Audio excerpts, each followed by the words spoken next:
en el estado de balance, habíamos dicho que el estado de balance es el que nos presenta la información de las operaciones realizadas en un periodo contable de forma monetaria, de los movimientos de dinero que se hicieron en ese periodo contable. El periodo contable siempre es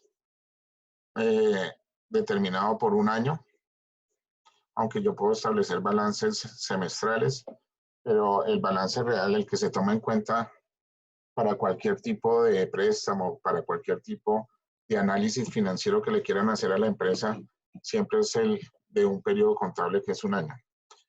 El balance me muestra, como su nombre lo indica, un comportamiento de los activos, que habíamos dicho que ese comportamiento de los activos en las cuentas T era conocido como el debe. Buenas.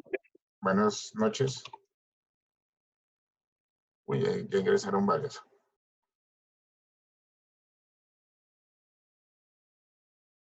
Se conoce con el nombre del debe. Todo lo que son los activos se conoce con el nombre del debe en las cuentas C.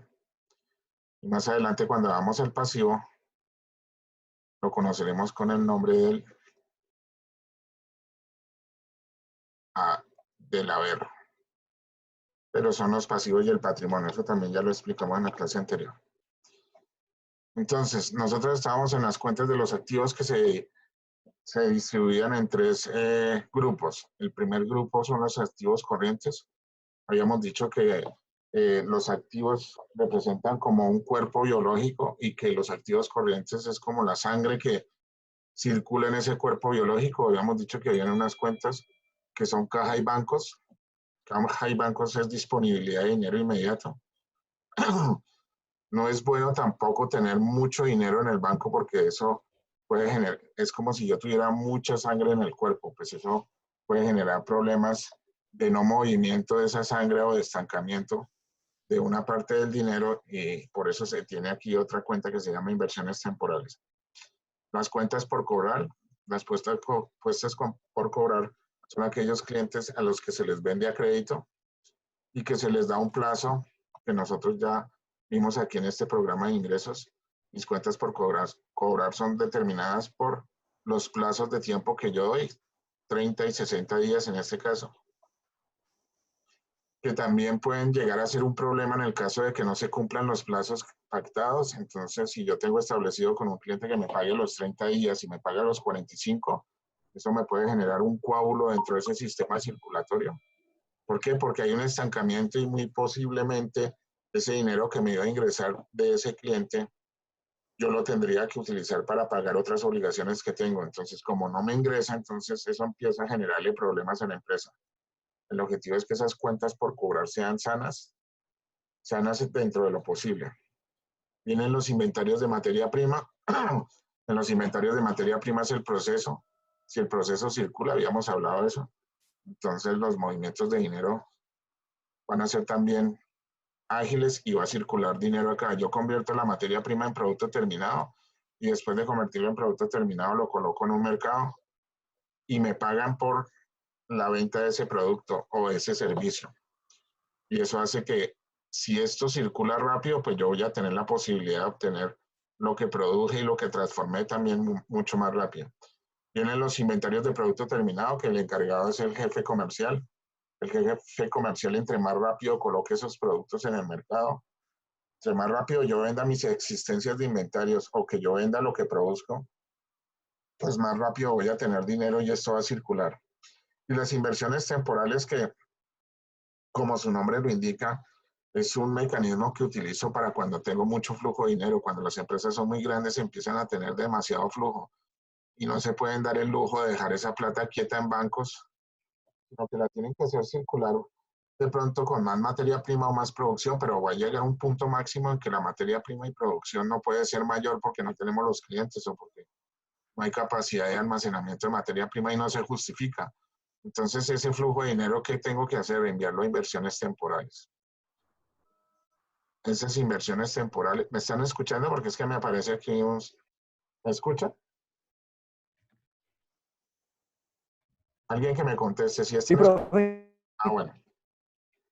Bueno, Sí, Sí, profe. En parte sí. señor. Sí, señor. Sí, profe. Ah, bueno, listo. Ahora sí, no. Sí, así, ahora sí. Listo, entonces esas inversiones temporales lo que me sirven es para que este dinero, si por ejemplo yo tengo 1.000 millones de pesos y no los voy a utilizar durante los próximos 15 días, pues yo tengo ese periodo de tiempo no para que el banco trabaje mi plata, sino para que yo trabaje mi plata. Entonces yo la saco de bancos y la invierto en inversiones temporales. Lógicamente eso tiene un riesgo, ¿no? Si yo invierto en activos, por ejemplo, activos de renta variable como las acciones o como las divisas, pues yo tengo un riesgo de que compre acciones, venda acciones, compre acciones, que ese es el propósito de los corredores de bolsa, que yo de pronto pueda perder en esas negociaciones, pero los corredores de bolsa lo que hacen en ese tipo de transacciones no es comprar los dólares para vender los dólares dentro de un mes esperando que el dólar suba, ¿no? Lo que hacen los corredores de bolsa es analizar el comportamiento cíclico, tal como lo hicimos nosotros aquí con las proyecciones. Este comportamiento cíclico lo miran ellos en el comportamiento de las acciones. Lógicamente, este comportamiento cíclico sí que es bien separado y una línea recta no me resuelve ese problema porque en un comportamiento cíclico el coeficiente de correlación va a ser muy próximo a cero por los cambios bruscos. Entonces, lo que ellos hacen es mirar tendencias de periodos de tiempo corto y miran, oiga, cada 5 meses esta acción baja, cada 5 meses esta acción sube, o no cada 5 meses, perdón, cada 30 minutos esta acción sube, cada 30 minutos esta acción baja. Y ese comportamiento del mercado ellos lo empiezan a manejar con estadística. Hay unos métodos que se llaman la simulación de Monte Carlo y un método que se llama también las cadenas de Markov, que son eh, que son herramientas de la investigación de operaciones. Entonces ellos utilizan esas inversiones temporales. Ellos utilizan esas inversiones temporales. Ellos utilizan esas inversiones temporales para poder manejar el dinero que tienen, los 1.000 millones de pesos y ganar en esos 15 días algo de plata. O si no quieren tener riesgos, si quieren tener un mínimo riesgo, invierten en CDT durante 15. Claro que un CDT, cuando uno lo abre mínimo, debe ser de 60 días. Es el mínimo tiempo. Si yo tengo la plata durante 15 días, pues me toca irme a ese tipo de mercados. O en una mesa de dinero, o tratar de negociar con el proveedor. Entonces, si yo tengo liquidez y de pronto el proveedor necesita liquidez, uno me dice, oiga, yo le puedo pagar su factura que se vence en 15 días, pero usted me hace un descuento. Y si él le hace el descuento, pues yo estoy ganando un dinero por tener la plata anticipadamente. Básicamente, esas son las cuentas del activo corriente. Vuelvo y repito, esto se llama como un cuerpo biológico el sistema circulatorio. Si esto fluye, si yo cobro mis cuentas por cobrar cuando las debo cobrar, o recibo el dinero cuando la gente dice que me va a pagar, no después del tiempo que ellos me dijeron que me iban a pagar, sino que lo recibo en el tiempo en el que se pactó. Si yo hago que mis inventarios de materia prima se conviertan en producto terminado en un tiempo mucho más corto que el que tenía anteriormente, si yo hago que mi producto terminado llegue al consumidor final mucho más rápido, pues esto va a fluir. Y si esto fluye, no voy a tener.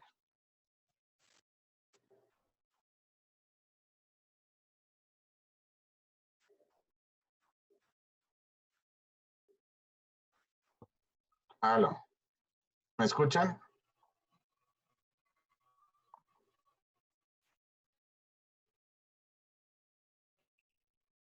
¿Me están escuchando ahora sí?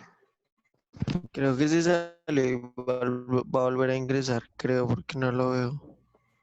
Bueno, sí, lo que pasa es que se cortó el internet, no sé si fue acá, es que esta hora como que mucha gente se conecta.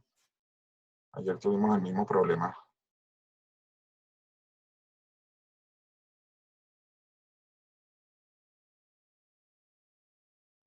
Bueno, ya están los 16, ya los veo a los 16 conectados.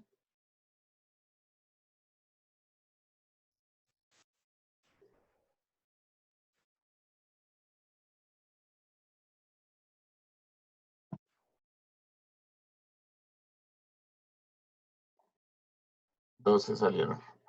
Bueno, es que los computadores. Bueno, listo, ya estamos en clase otra vez. ¿Me están escuchando? Amen, ¿me escuchas? Sí, señor. Bueno, Ahora sí, pero sí. bueno, lo que pasa es que las señales de internet a veces molestan o colapsan porque hay mucha gente conectada. Esperemos que solucionemos eso. Bueno, pero en todo caso yo veo aquí que hay 14 conectados. Voy a seguir la clase. Habían 16, pero ahora hay 14. Voy a seguir con la clase entonces. Entonces estábamos diciendo que esto es el activo corriente y que si esto fluye, la empresa como tal o el cuerpo que se asemeja a un cuerpo biológico, ese cuerpo va a tener oxigenación y va a tener movimiento de dinero. Entonces voy a poder trabajar tranquilamente en lo que respecta al movimiento de dinero y de capital de trabajo. Vienen los activos fijos. Los activos fijos es el cuerpo de la empresa. Es lo que sostiene a la empresa, es la solidez de la empresa. Esos activos fijos empiezan teniendo en cuenta en qué sector económico se ubica la empresa. Nosotros habíamos hablado cuando hablamos de empresa que había 3 sectores económicos. Uno que era el sector primario, que es el agrario, ¿sí? Ese sector agrario está la agricultura, está la crianza de ovina, la crianza porcina, la crianza de aves, está la minería, son todos los recursos naturales que me da la tierra. Luego, entonces, ese es un activo fijo que en ese sector es indispensable. Entonces, aquí tenemos la tierra. Es el primer activo fijo que aparece en los estados financieros siempre y cuando yo esté ubicado en el sector primario.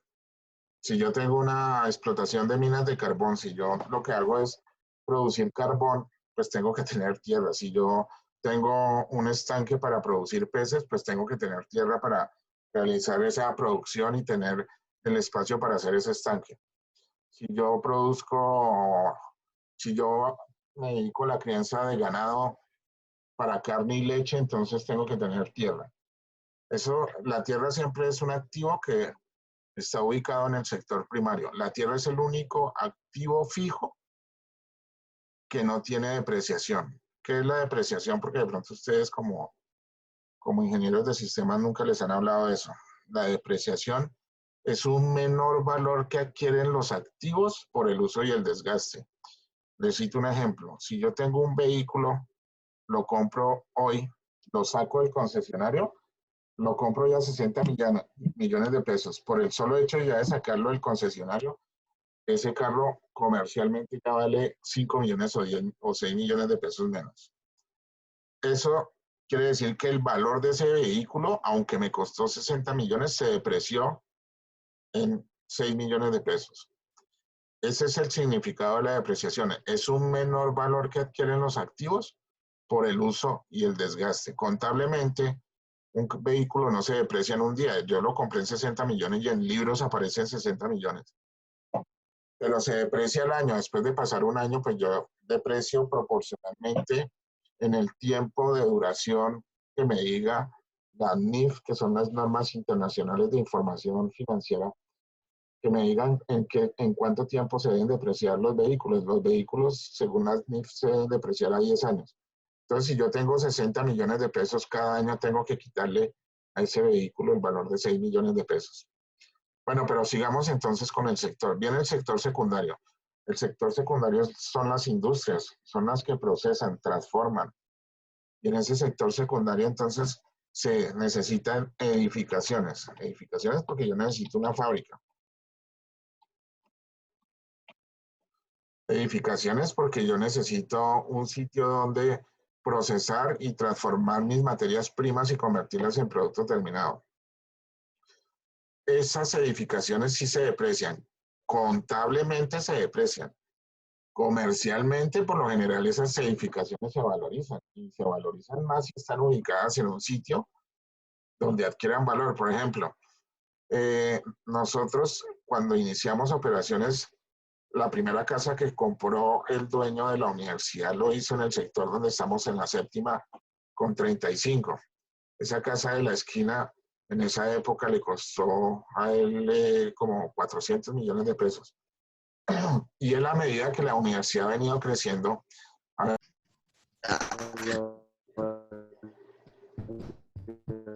Ya volvió. ¿a ustedes también se les va el internet o es solo a mí? Profe, No, creo que profe, solo a usted. solo a usted. Sí. Como Solo que usted, solo profe. sí. Porque yo no he pagado la cuenta de Claro y entonces por eso me está yendo el internet. No, mentiras, es que yo estoy ubicado en el municipio de Chile, no sé si hay problema acá. Entonces, me disculpan si se vuelve a ir ¿En ¿Qué dónde, municipio? profe? en el municipio de Chía. Yo vivo en Chía, entonces de pronto el internet aquí no está funcionando bien. Entonces, por favor, me disculpan. Ah, ok, perfecto. Pero, Chismosos. en todo caso, yo estoy grabando las clases. Yo no las he subido a la plataforma.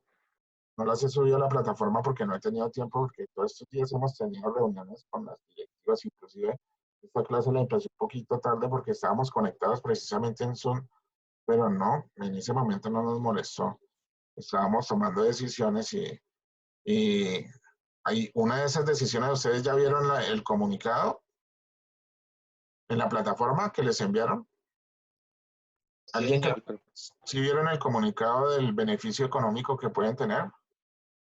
El 20%, Sí, eso, pagando antes del del 17. 17 de abril.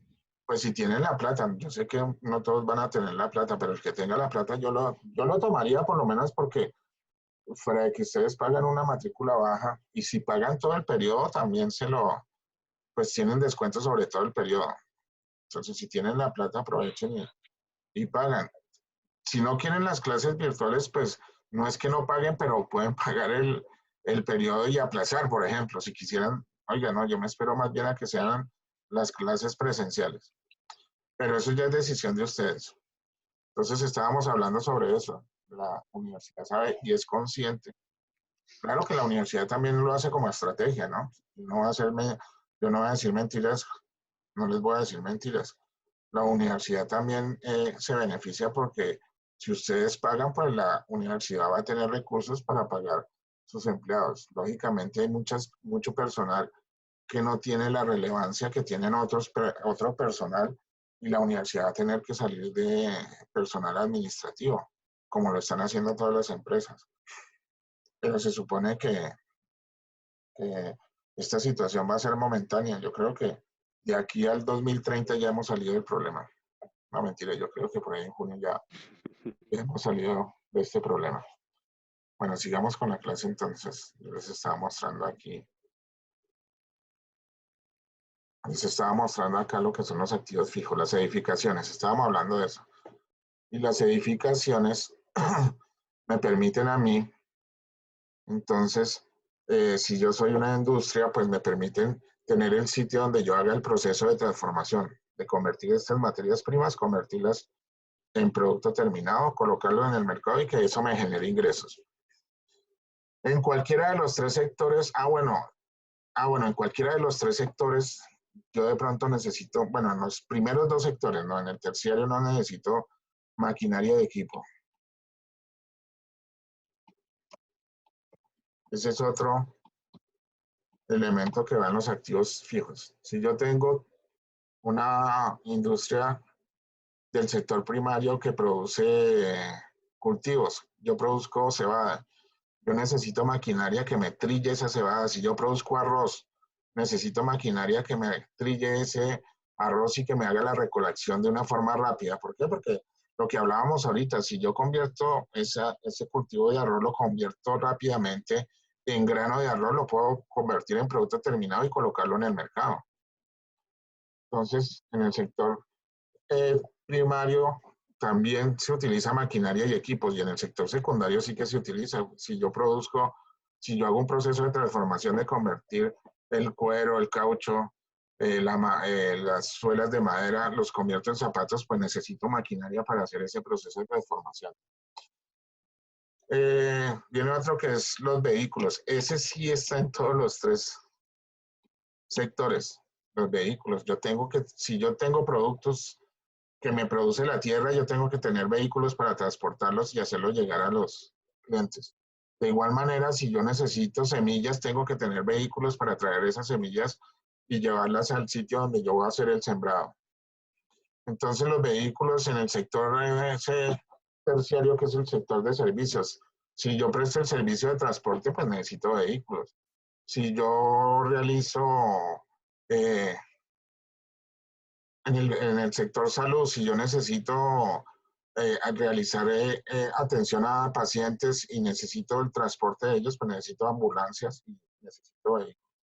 Entonces, esto es un activo fijo que lo requieren cualquiera de los tres sectores económicos de un país. Ahora sí vienen los que todos necesitamos, que son muebles y enseres. El grupo administrativo o la parte administrativa en un sector, en cualquiera de los tres sectores, necesita oficinas y dentro de esas oficinas necesita muebles y enseres donde atender a los clientes, donde sentar el personal administrativo, donde el gerente pueda atender a las personas. En la universidad, por ejemplo, nosotros sí que necesitamos muebles y enseres. Nosotros tenemos ahorita 6.500 estudiantes entre técnicos y profesionales, y esos 6.500 estudiantes, pues tenemos que tener, en este momento contamos con 7.500 sillas o pupitres, que no las utilizamos nada. Ahorita tenemos una capacidad instalada sobrante. Entonces, los muebles y enseres son esenciales en cualquier tipo de organización, sea el sector primario, secundario, terciario. Lo mismo los equipos de oficina. Los equipos de oficina se volvieron una herramienta indispensable en cualquier trabajo. Si yo no tengo un computador que me lleve una base de datos, si yo no tengo un computador que me permita organizar la información, que me permita facturar, que me permita atender clientes como lo estamos haciendo ahorita. Yo lo que estoy haciendo es una atención de clientes. No es porque yo los llame a ustedes clientes, ustedes son estudiantes, pero en realidad lo que ustedes son para la institución universitaria de Colombia son clientes que están consumiendo un servicio que nosotros prestamos, que es el de la educación. Y así sucesivamente todo lo que se requiera para el proceso operativo de este flujo de caja se llama activo fijo. De pronto aquí herramientas y otros elementos más. Todos estos elementos son depreciables. Aparece una cuenta en el activo fijo que se llama depreciación. Esa depreciación es un menor valor que adquieren los activos por el uso. Entonces, voy a hacer un ejemplo de depreciación. Supongamos que yo tengo aquí años de depreciación, pongo acá. Y según las NIFs, la tierra no se deprecia por las NIF y porque a nivel mundial la tierra es un bien que en lugar de perder su valor, yo siembro y la tierra se mejora después de que yo siembro y vuelvo y ajusto la tierra como que se mejora esa tierra cuando yo hago esos sembradíos. Entonces la tierra no se deprecia. De pronto en un proceso de extracción de minerales, la tierra se puede depreciar, pero no pierde su valor contablemente. Las edificaciones se deprecian a 20 años. Entonces yo coloco ahí 20.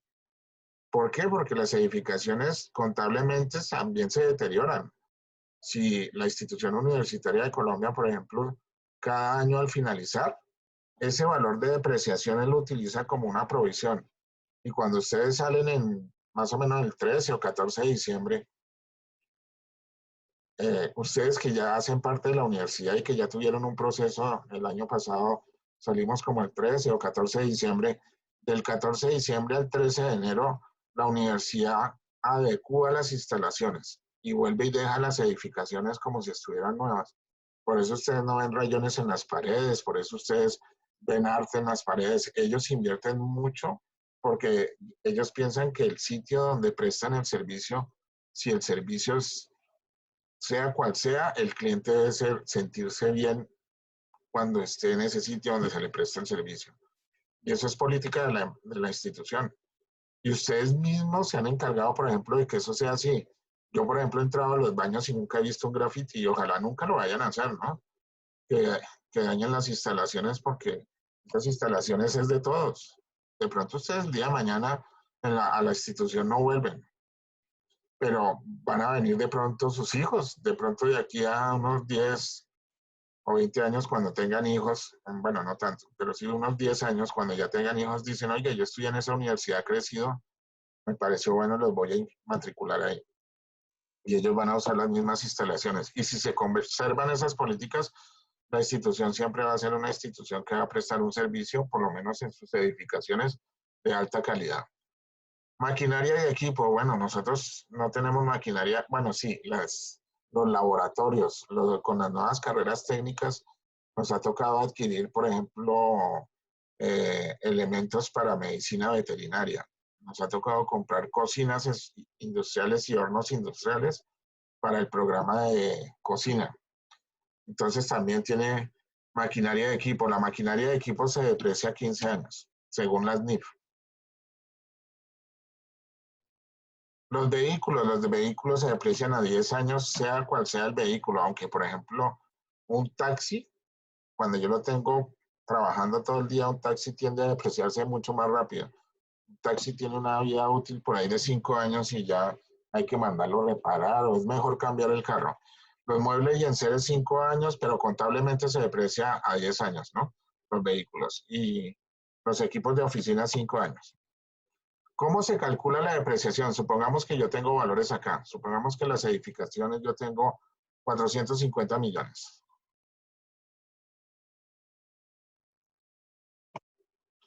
Yo tengo esos 450 millones de pesos.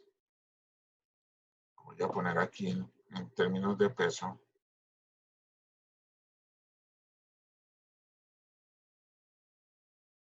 Tengo esos 450 millones de pesos. Supongamos que aquí tengo en maquinaria y equipo, tengo 250 millones de pesos.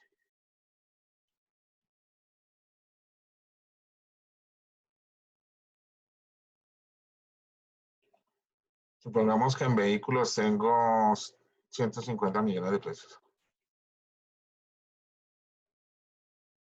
Me faltó un cero. Otro cero. 150 millones. Y en muebles y en seres tengo 30 millones de pesos. Me falta un cero más ahora. Y en equipos de oficina tengo 25 millones. Bueno, esos son mis activos fijos. ¿Sí? ¿Cómo calculo la depreciación? Cuando yo hago el balance de apertura, que es con el que inicio, la depreciación es cero.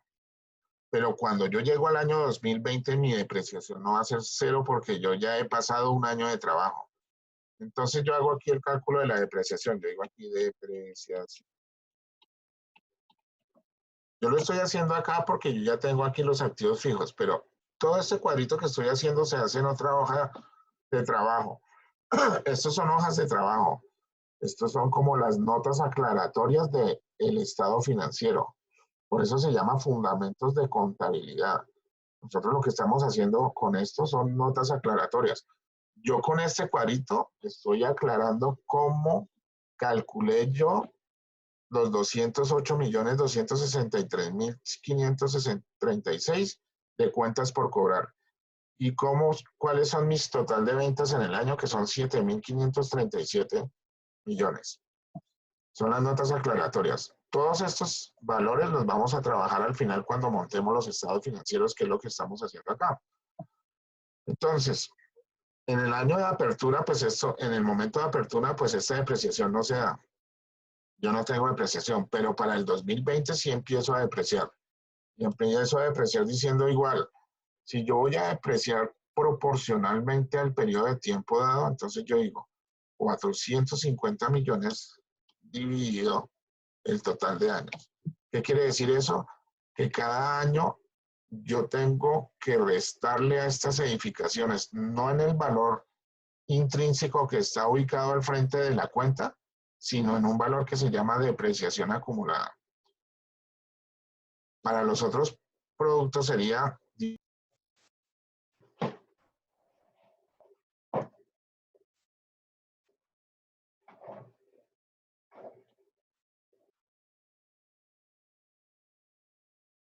Un momento, por favor, ya se volvió a ir pero yo vuelvo y reconecto rápido. Pues si me da la posibilidad el Zoom de hacerlo, lo hago. Un momento, voy a abrir la puerta, de pronto es porque como yo tengo aquí por Wi-Fi, tengo este computador. Entonces, de pronto es que la puerta cerrada no le está dejando entrar bien la señal al computador. ¿Me están escuchando? Ahora sí, profe. Sí, profe. Pero vamos a repetir Sí, otra vez profe, sí, la señor. última Sí, parte. estamos escuchando. Un minuto, voy a abrir una puerta y ya vuelvo.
Listo, todavía están conectados, ¿sí?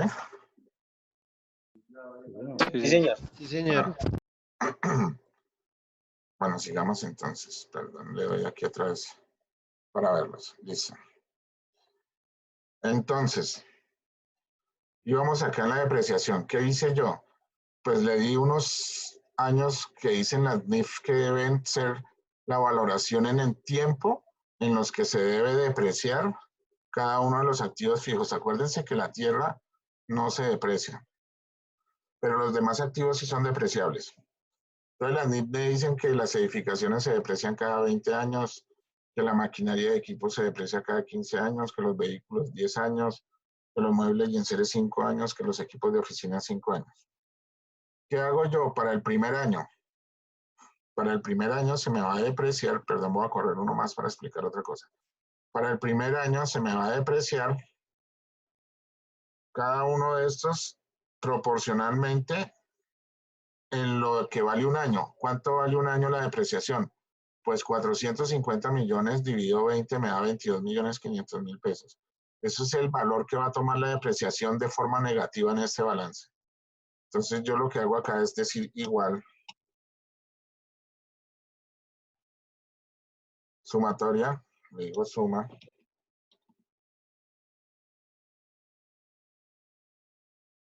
de los datos, cierro paréntesis y le doy enter. Quiere decir que mi depreciación para ese año va a ser de 65.166.667.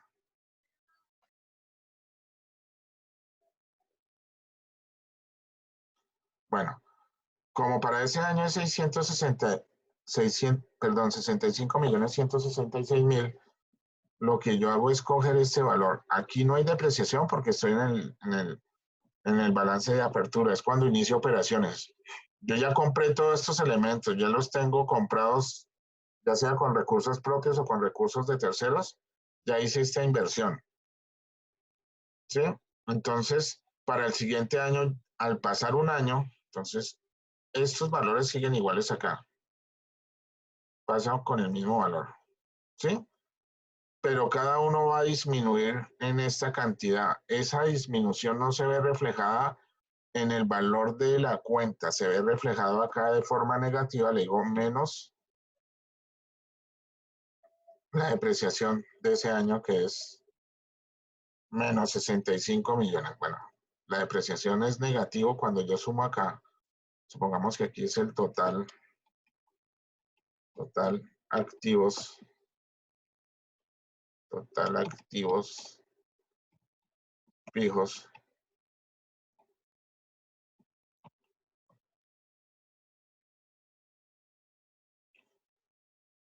Lo que hace él es hacer la sumatoria de esos valores. Cuando yo inicio mis operaciones, en el total activos fijos voy a tener 905 millones de pesos. Pero para el siguiente año, por la depreciación, mis activos fijos ya no valen 905, sino valen 839.833.000. ¿Qué pasa en el 2021? Como esto se llama depreciación, perdón, aquí me faltó una palabra, depreciación acumulada.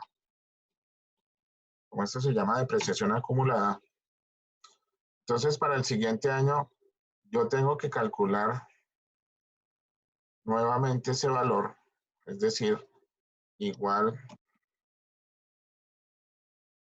a este valor dividido 20, que son los mismos 22 millones.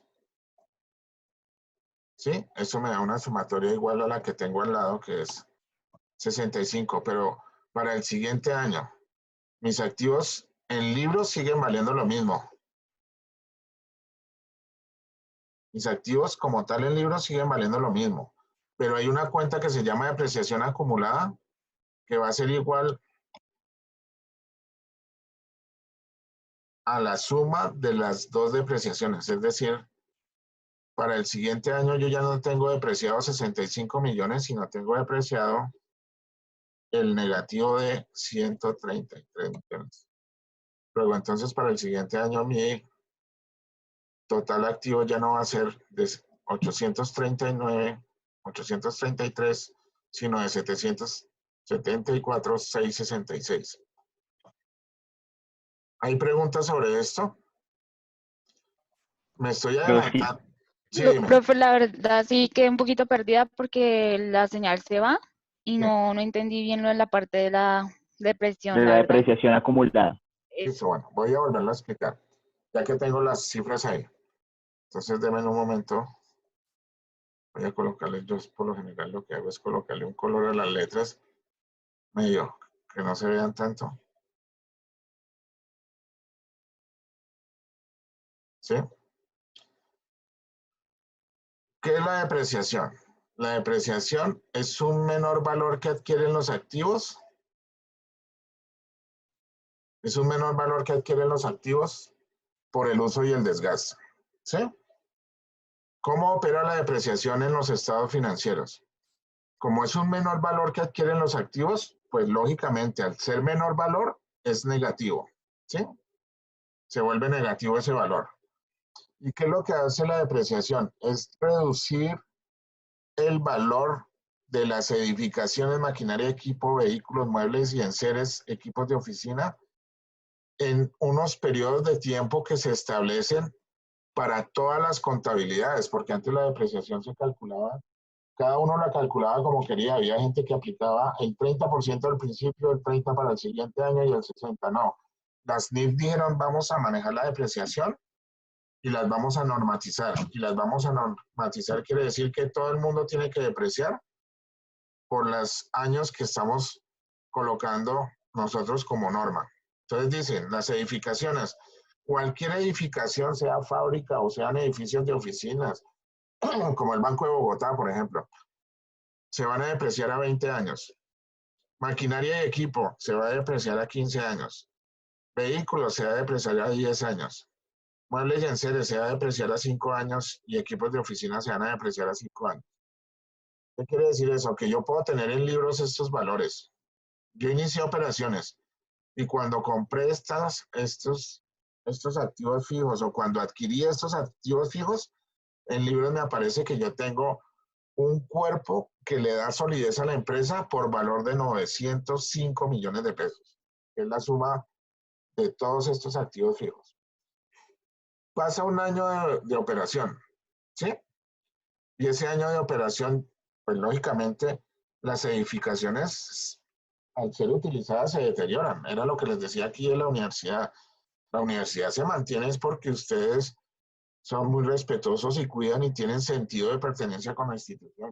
Y yo nunca he visto, sí, una vez hubieron unos estudiantes que trataron de rayar y hacer un grafiti en una pared, pero hablaron con ellos, no las directivas lo que hizo no fue reprenderlos, sino hablaron con ellos y le dijeron que para qué dañaban y los hicieron entrar en conciencia. Es como cuando los estudiantes cogen el Transmilenio a piedra. ¿Para qué cogen el Transmilenio a piedra si eso es un activo de todos? Es un activo patrimonio de la ciudad de Bogotá.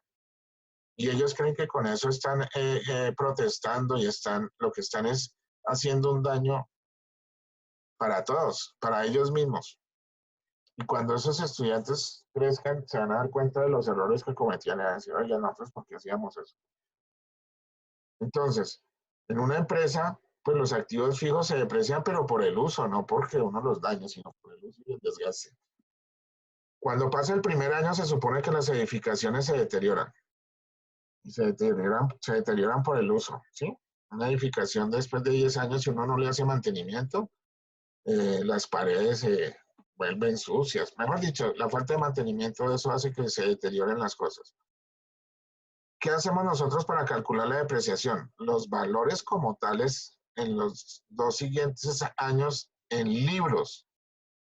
En libros es el mismo. Es decir, en esos 2 años siguientes, esto es el 2020, esto es el 2021. ¿No? En los 2 años, esto en libros me sigue valiendo lo mismo porque yo tengo las facturas de adquisición de eso. Pero contablemente pierden su valor por el uso. Un vehículo después de 1 año de usado no va a valer lo mismo, ni contablemente ni comercialmente. Una edificación contablemente no va a valer lo mismo. Comercialmente, dime. Profe, en cuestión de bajar los precios y manejar, Ok, repíteme. Kevin, repíteme otra vez. o sea, digamos, usted está diciendo que se baja el precio. En cuestión de en años, ¿se podría manejar algún porcentaje para bajar el precio? No, ven, te repito. No es que se baje el precio, es que pierden valor contablemente. ¿Por qué pierden valor?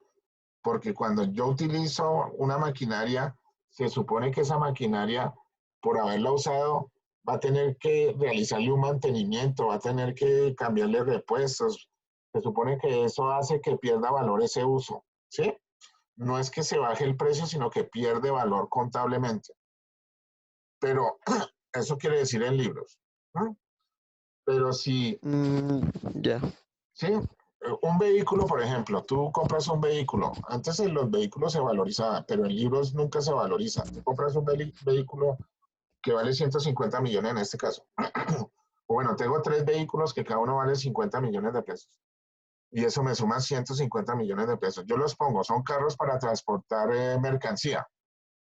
Resulta que yo los tengo todo el año transportando mercancía. Durante ese año el carro tiene un desgaste, ¿sí? Entonces hay que cambiarle las pastillas. Se chocó el carro y hay que hacerle mantenimiento a algunas partes del carro porque se chocó. O porque de pronto no se le echó aceite a tiempo y se fundió el motor. Todos esos procesos que tiene el desarrollo de las operaciones que haga cada uno de estos activos fijos, pues hacen que se desgasten.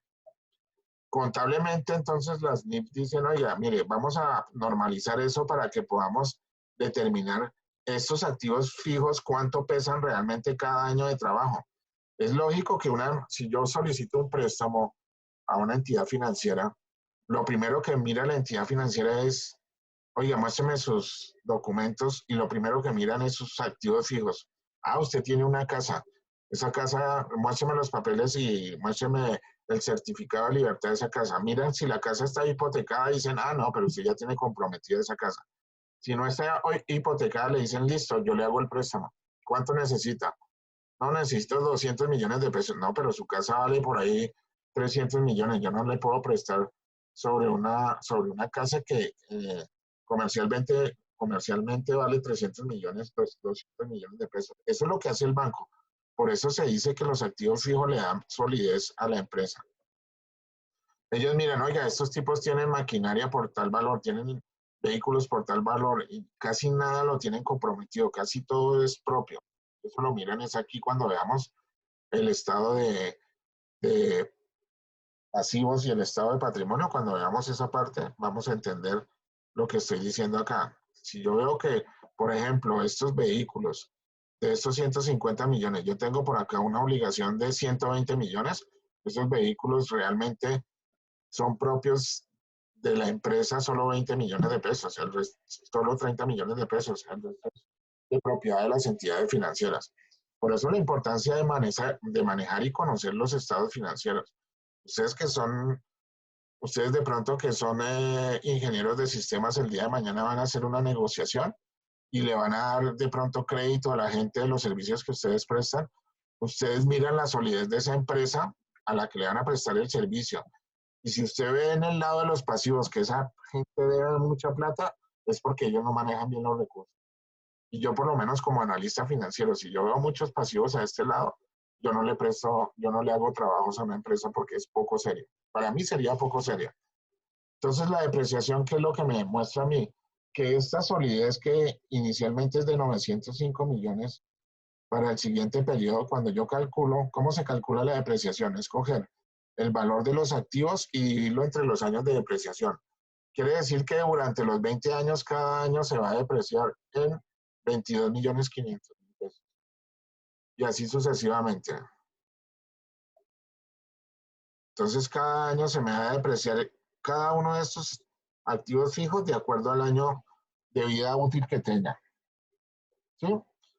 Cuando yo sumo la depreciación de todos los activos, eso me da 65 millones. En el primer año, ¿cuánto se me ha depreciado los activos fijos? Cuando termina el primer año, ¿se me han depreciado en cuánto? En estos 65 millones.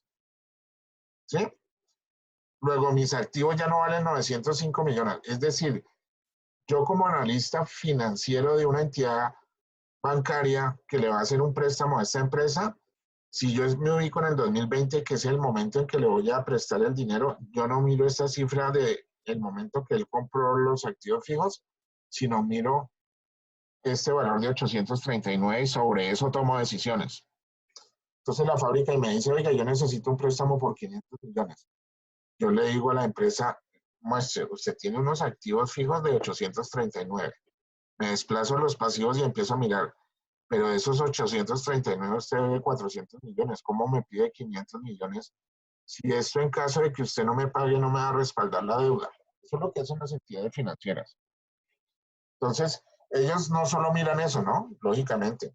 Ellos también miran el comportamiento de las ventas. Y si ellos ven buenas ventas, entonces dicen, bueno, pero usted tiene buenos ingresos.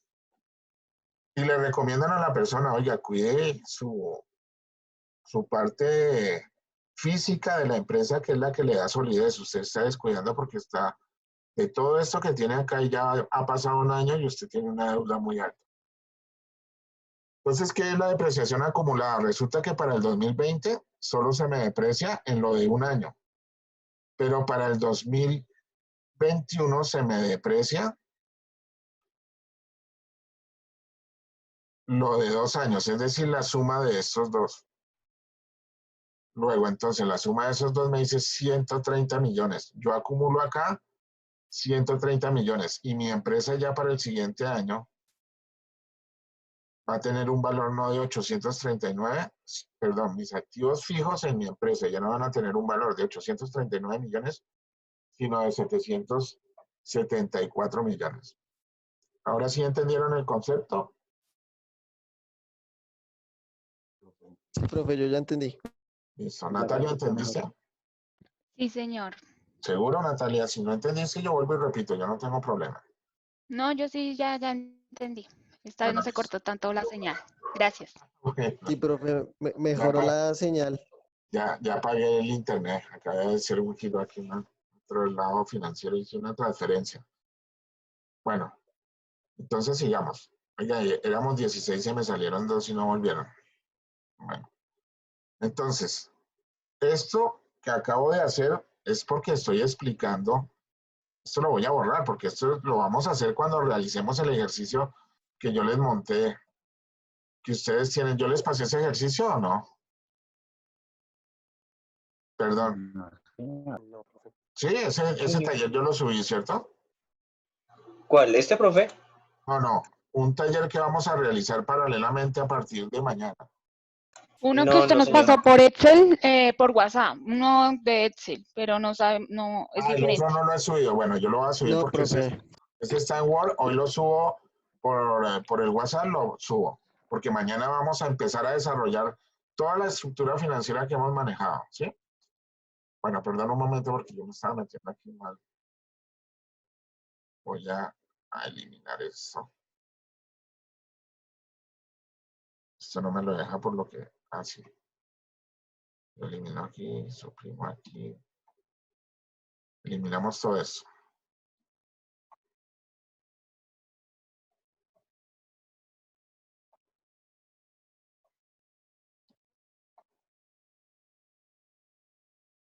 Listo.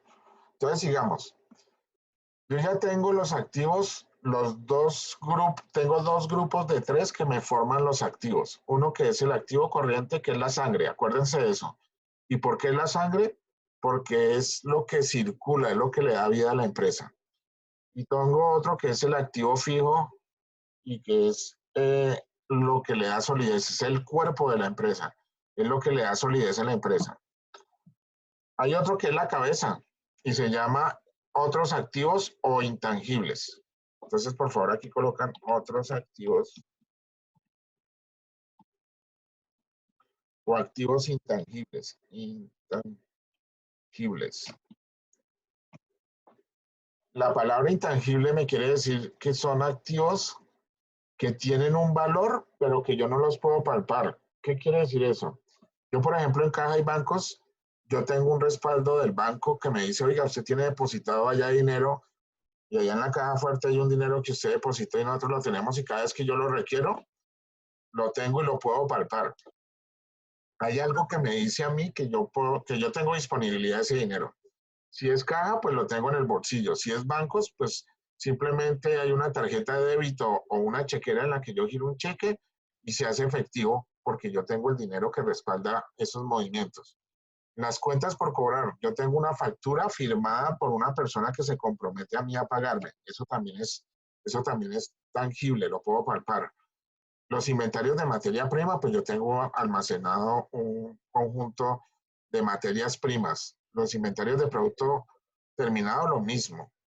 Las inversiones temporales, cuando yo hago inversiones, pues yo tengo un dinero que invierto que me genere pérdidas o que me genere ganancias, es un dinero que yo invertí, que lo tengo y lo puedo palpar. La tierra lo mismo, las edificaciones lo mismo, la maquinaria de equipo también, los vehículos, los muebles y enseres. Todo esto es palpable. Pero aparece un nuevo concepto que es el goodwill. El goodwill es el buen nombre. Y eso es un valor que inicialmente se lo da a uno la puesta en marcha. Entonces ustedes colocan aquí puesta en marcha. ¿Y qué es la puesta en marcha? Es cuando yo inicio operaciones y yo digo, voy a hacer una empresa de zapatos y la voy a llamar Paso a Paso. Entonces me voy a Cámara de Comercio y en Cámara de Comercio le digo a la persona donde voy a hacer la inscripción de mi empresa, le digo, oiga, voy a abrir una empresa con el nombre Paso a Paso. El tipo de allá de Cámara de Comercio escribe Paso a Paso y me dice, hermano, usted no puede ponerle a su empresa ese nombre porque ese nombre ya existe. Es decir, que ese goodwill ya le pertenece a otra empresa. Si yo quiero adquirir ese goodwill, tengo que ir a la otra empresa y decirle, oye, yo quiero ponerle a mi empresa el nombre de Paso a Paso. La otra empresa le dice, cómpreme la empresa o págueme tanta plata y yo le dejo que ponga ese nombre. Pero muy seguramente no, porque eso es un bien que se construye con el tiempo. El goodwill, el buen nombre se va construyendo con el tiempo y con el buen servicio o los buenos productos que yo coloque en el mercado. La puesta en marcha, ¿por qué es intangible? Porque yo pago ese valor y nadie me responde por ese valor, sino por lo que sea tangible. Yo le puedo decir a una persona, oiga, yo le vendo mi empresa, pero yo tengo que darle una valoración a esa puesta en marcha. Y eso tiene un valor.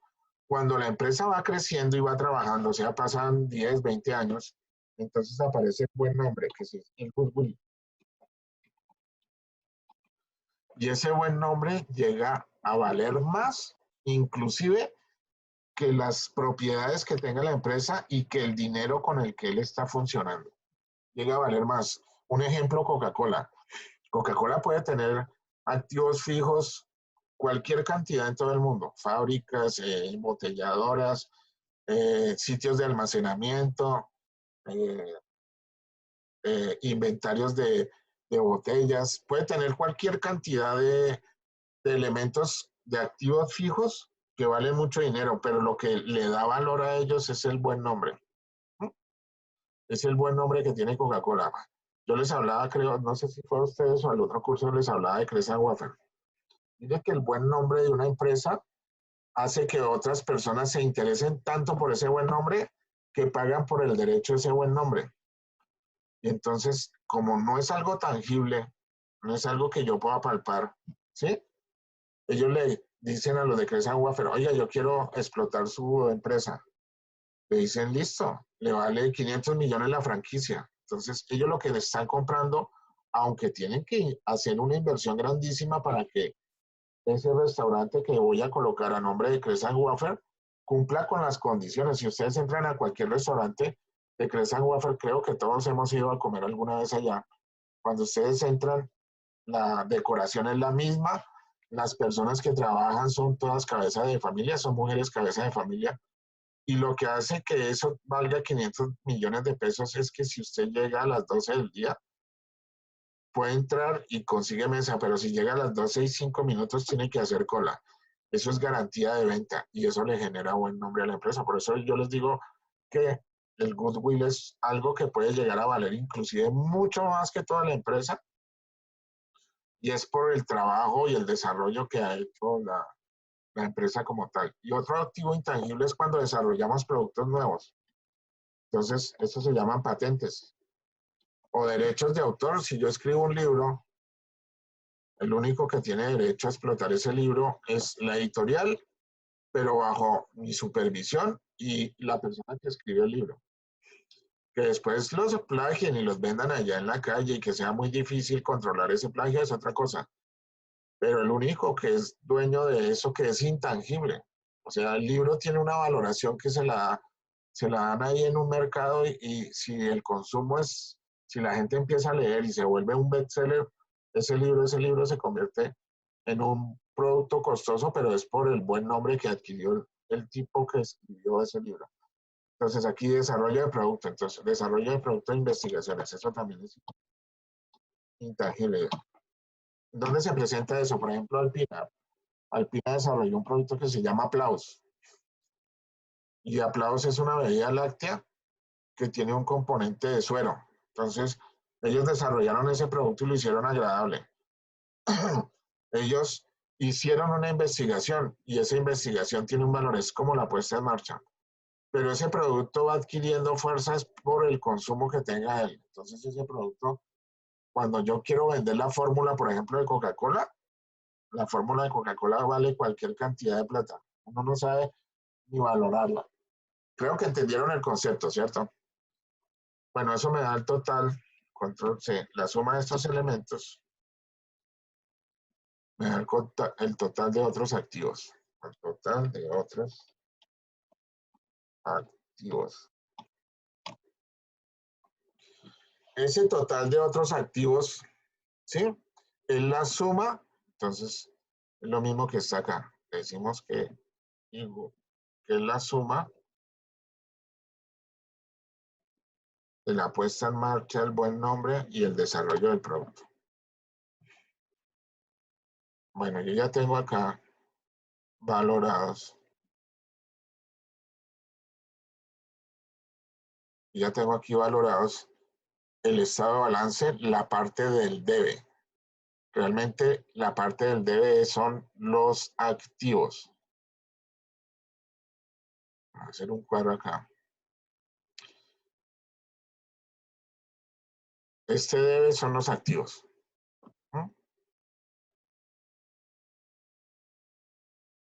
Pero existe un haber. Un haber es el que soporta este debe. Y ese haber se divide en dos. Entonces, vamos a poner acá. Voy a copiar esto mismo. Control C. Ese haber se divide en dos. En pasivos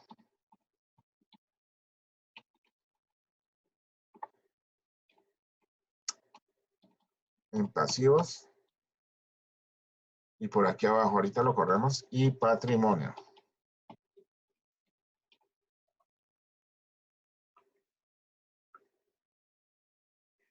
Bueno, yo tengo ahí pasivos y patrimonio. Y eso es el haber. ¿Se acuerdan cuando les hice las cuentas T? Entonces yo tengo en vehículos, habíamos hablado acá. Por X o Y motivo yo tengo aquí 60 millones. ¿Sí? 2, 3. Tengo 60 millones. Pero el 10% me dan un crédito. Entonces yo tengo por aquí crédito bancario. Entonces en el haber aparece acá 6 millones de pesos.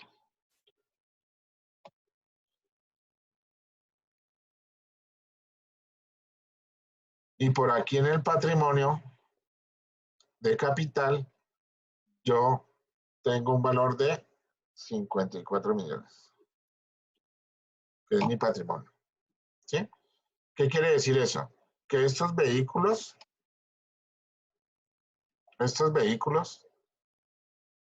están respaldados por una, perdón, es al revés, perdón. La obligación financiera es el 90%, que es acá, que son los 54 millones. Que pena con ustedes. Y un patrimonio aquí es 6 millones de pesos. Quiere decir que esta obligación de 60 millones está respaldado. Una obligación que tengo con terceras personas y que tengo que cancelar. ¿Sí? Y un valor que yo di de cuota inicial, pero que fueron de recursos propios. Eso se llama patrimonio. Y la cuenta 3, ¿qué es lo que busca? Un balance. ¿Un balance en qué? Un balance de los 60 millones que esté balanceado en el debe con lo que yo tengo en el haber, que son los mismos 60 millones de pesos. Entonces yo les decía, yo les puse el video de las cuentas T para que tengan el conocimiento.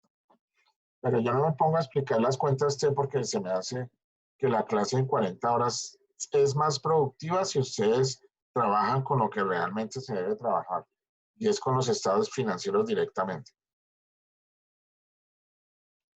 Listo, entonces, ¿los pasivos qué son? Los pasivos son aquellas obligaciones que adquiere una persona natural o una persona jurídica como empresa o como proyecto, ¿sí? Donde hay socios, con el propósito de darle el capital necesario para la estructura de los activos. Todo lo que me resulte aquí como total activos, aquí, entonces, total activos.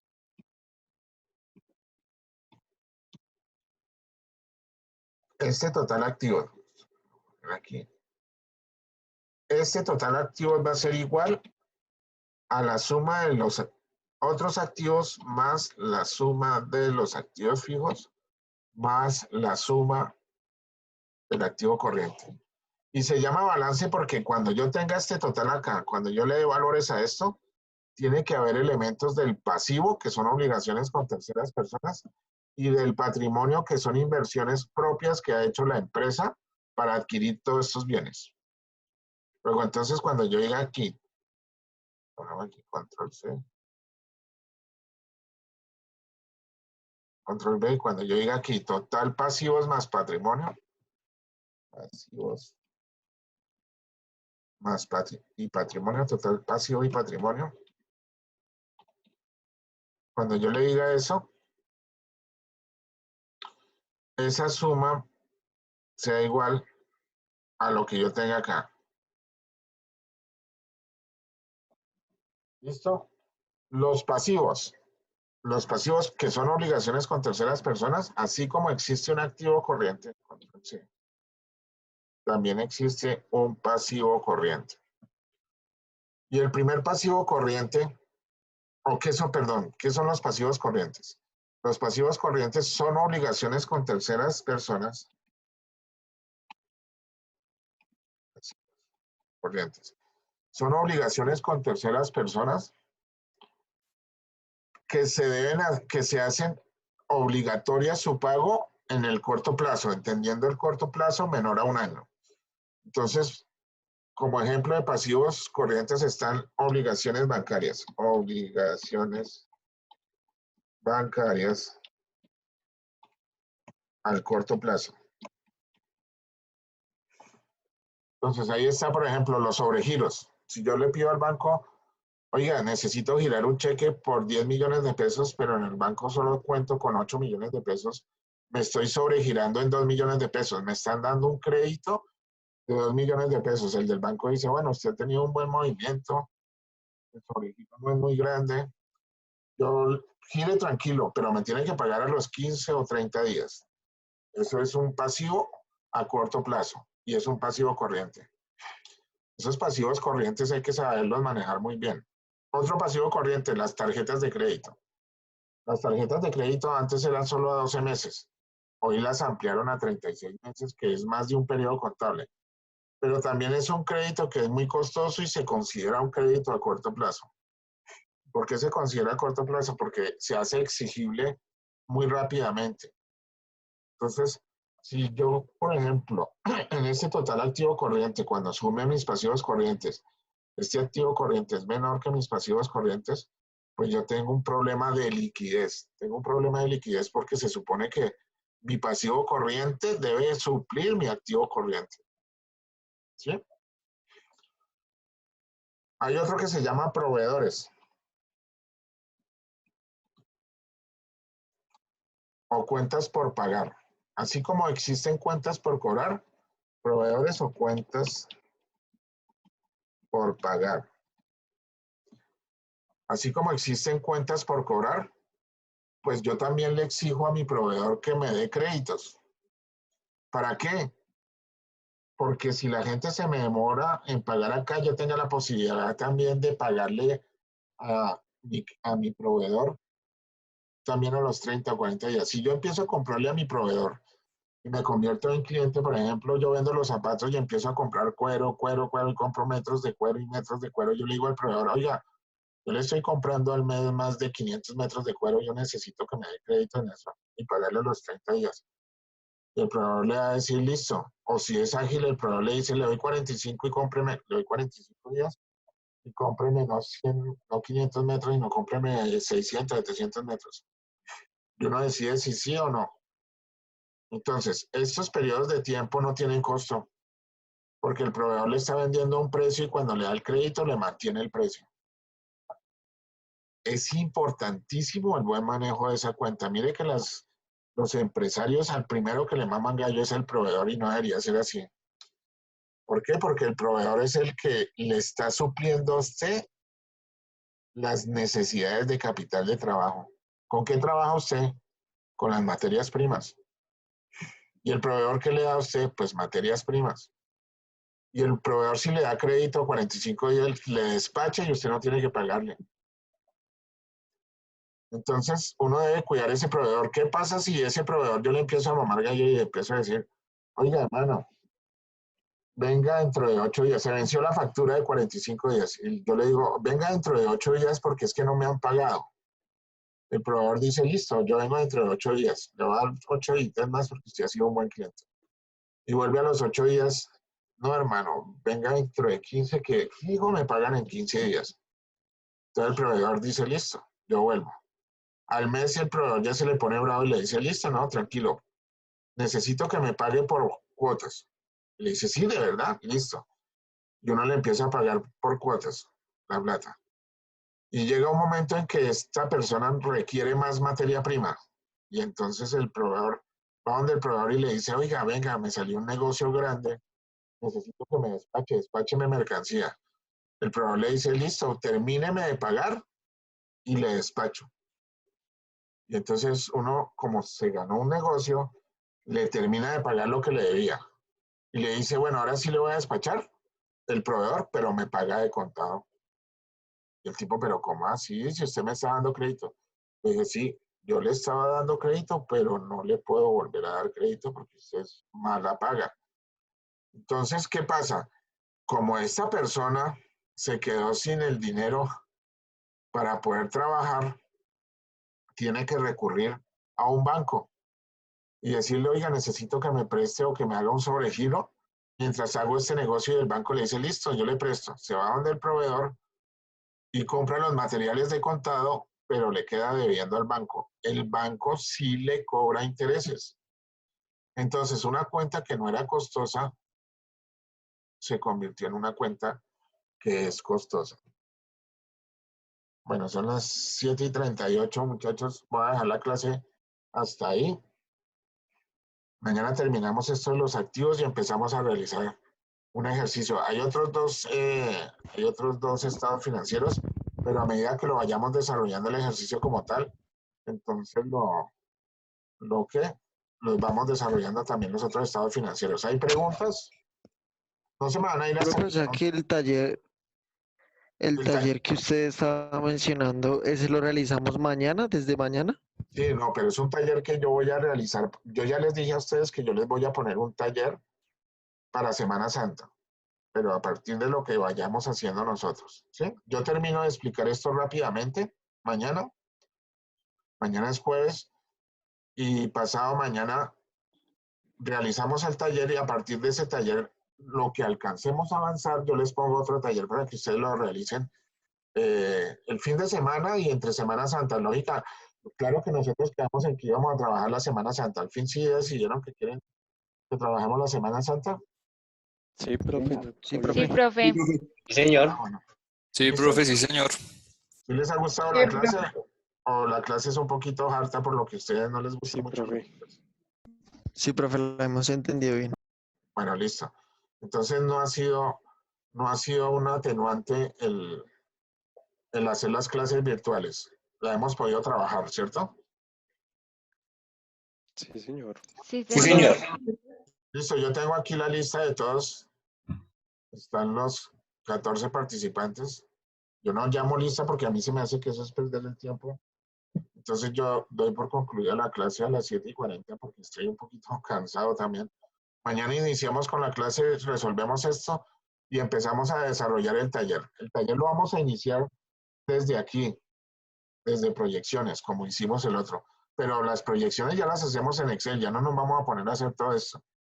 Hacemos el programa de ingresos y establecemos los estados de balance.